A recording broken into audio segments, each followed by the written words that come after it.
তার মানে বুঝতে পারছেন, চোর চুরি করে জেলে গেল, প্রায়শ্চিত্ত জেল থেকে করে এলো, তারপর মানুষের মধ্যে নিজের জায়গা তৈরি করার জন্য সে এখন চাকরির কাঁদুনি গাইছে।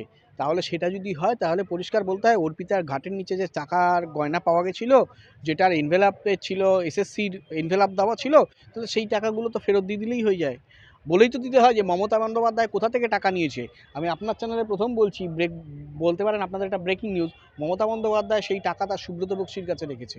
এত বড় কথা আমি যখন বলছি অন ক্যামেরা, যদি কোনো মানে যদি কোনো রকম কোনো ভুল বলে থাকি তাহলে তৃণমূল সহ মমতা বন্দ্যোপাধ্যায় ডিফর্ম করুক। মমতা বন্দ্যোপাধ্যায়ের যাবতীয় অর্থ যাবতীয় টাকা সুব্রত বক্সির কাছে রাখা আছে।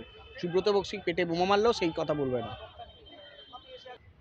দাদা, এই নিয়ে দেবাংশু বলছেন যে একজন শিক্ষা চুরির জেল খাটা আসামি, তিনি এই কথা বলছে। এতদিন তো কিছু বলেনি, তিনি তো শিক্ষা চুরি করেছেন। সে কোটি কোটি টাকার বিনিময়ে, লক্ষ লক্ষ টাকার বিনিময়ে তিনি শিক্ষা চুরি করেছেন, চাকরি চুরি করেছেন। ওর ডেজিগনেশনটা কি? Content creator. প্রথম কথা হচ্ছে, দেবাংশু এত বড় বড় কথা বলছে, তার নিজের বাবা হচ্ছে বাইরের রাজ্যে চাকরি করে।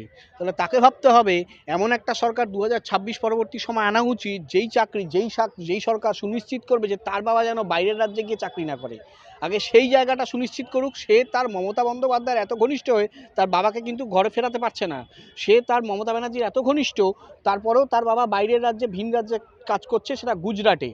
তো গুজরাটে গিয়ে একটা মানুষ চাকরিরতা, যার ছেলে এখানে রাজ্যের ক্ষমতাসীন দলের খুব ক্লোজ, তারপরেও তার বাবা বাইরে গিয়ে চাকরি করছে, তো সেই জায়গাতে তো সে ফেলিওর।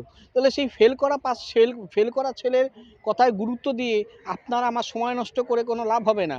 ওরকম দেবাংশু গন্ডায় গন্ডায় প্রত্যেকদিন, মানে প্রত্যেকটা দলে, যে দল ক্ষমতাসীন থাকে তারা জন্মে যায়।